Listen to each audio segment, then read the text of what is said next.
Oh, there we go. I'm so good. All right, so I'm going to go over my trauma-informed practice artifact. Tip 2. So the 4 domains of dispositions on my professional reflection, and again, this is our second time doing this, unfortunately. So open-mindedness, again, we talked, is an approach to student behavior and learning challenges. We can't have rigid assumptions. You know, we get kids all the time from other-based schools, and sometimes their assumptions of these kids reflect on how we take them in, and that's a really important piece, is that our kids are impacted by trauma, and also they're impacted by how other people have decided to deal with their behaviors. And we have to be flexible with strategies. We need to change. We need to grow. So I collaborate a lot with my educational assistants, therapists, behavior specialists, families, even you as a veteran teacher, of how can I stay open-minded in this job? Because if you are not, we get stuck in our practices, and we also get stuck in our theories. So self-reflection, I do that a lot. A lot of times I'll go home and question on, could I have done that better? I have one EA who's really, really good at the language and modeling how to get through certain situations, and then sometimes I find myself writing little notes so that I can use the same language, because that is really important, of using the same language with our kids. I try to adjust what I need to do to prevent burnout, and trauma-informed teaching has helped me. I wish that we had a little bit more education about how trauma affects, because I think the majority of our kids in this building are trauma-based, but also we also have to understand that what we go through every day also creates some trauma with ourselves. And we don't have a lot of support in dealing with that sometimes. And self-care is my most difficult place. It's been a year, but trying to go home and leave all this behind me, I find myself really reflecting on my day. What could I have done differently?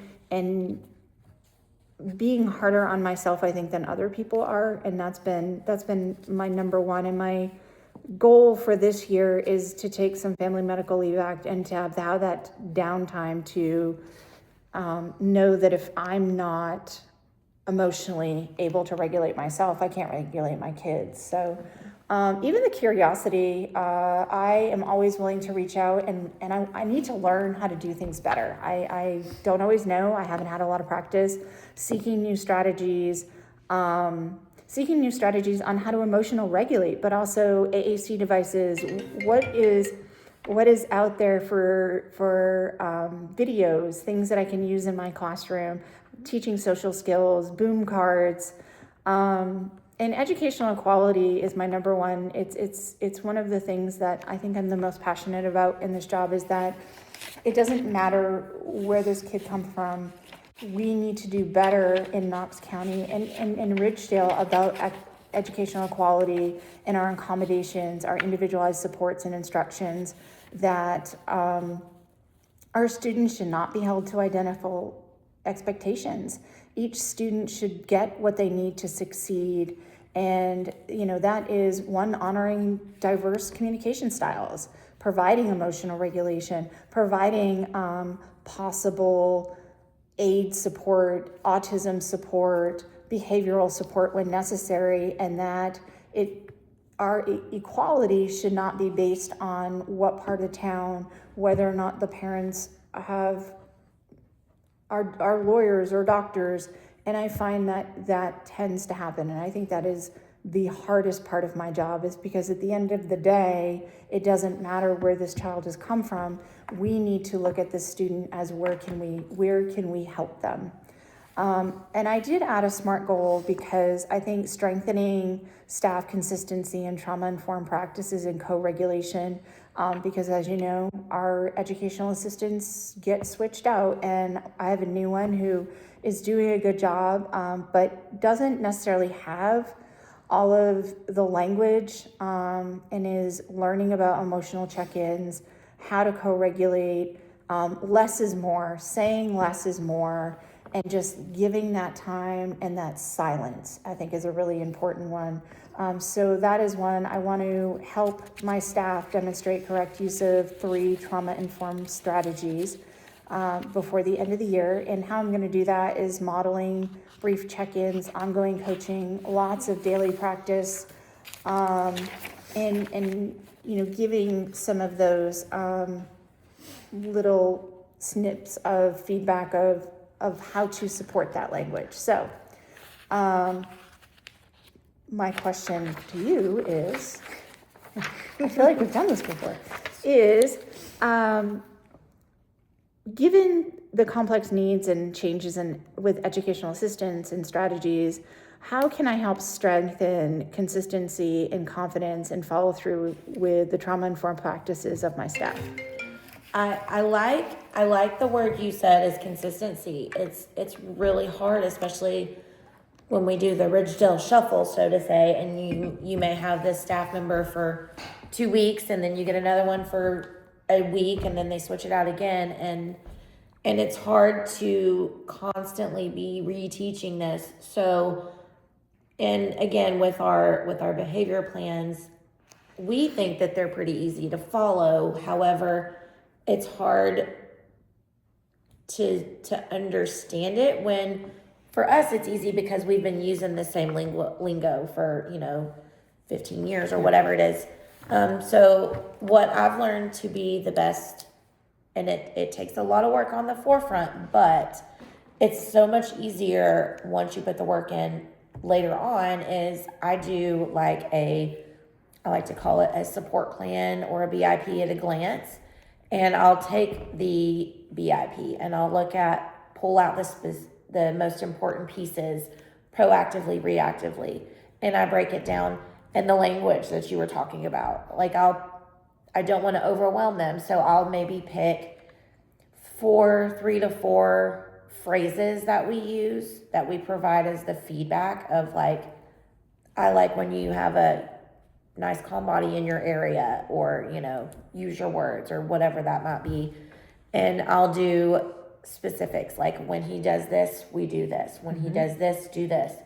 And when it's broken down like that and it's very specific, I like to have my TAs also sign it, because I want to know that they've actually truly read it. And it's a really nice little document that when we have a new staff member come in, instead of reading the behavior plan and having to explain the behavior plan, this should do it. And then once they have any questions, then we can do it that way. And it's worked when you break it down a little bit more. I can see where, your leadership skills right there. You also have broken it down, but you've also showed your staff how to do it, so that they also have a model on how to support your staff. But I also really like that you were talking about having your staff sign it, and the availability of asking those questions, because if you don't understand, this is a good time to ask how I can support you, but also giving them ownership, and for you to be, I think that's the hardest part of our job. It's not the kids, it's the educational assistants, and that we are also above them it's just an awkward situation sometimes, because we do have to step into those leadership roles and say, I need you to do A, B, and C. And if you get that pushback, I think that really is the hardest part of my job right now. It is not the kids, it's working with the adults. And what I like to do is, I always tell them, I will never ask you to do something that I wouldn't do myself. And I'm going to model this plan, and I like to give them some ownership in the plan. So it's written down this way, but as you're working through it, if you see this doesn't work, or sometimes I assign a person a center. We do center rotations, and it's easy for me to say, okay, I'm just going to pull all the materials and tell you how to do this. But what I've seen works better is if I do we do model. So I'll give them something to do, and I'll say, you're going to run the math center. So here's the objectives for the math. I want you to pull some materials and you're going to tell me why you pulled them and how it addresses the objective. And then we can go from there. And giving them that ownership also makes it to where it's easier for them to run because they've already thought through this process of how they're going to present it, how this addresses the objective, and how they can collect that data so that we still have the data collection because we have to use that in order to make decisions. But giving them ownership also creates a more team-like than more instead of a I'm the leader, you do what as I say, as it works more of like, okay, let's do this together. Help me make this class run because we don't run without them. Perfect.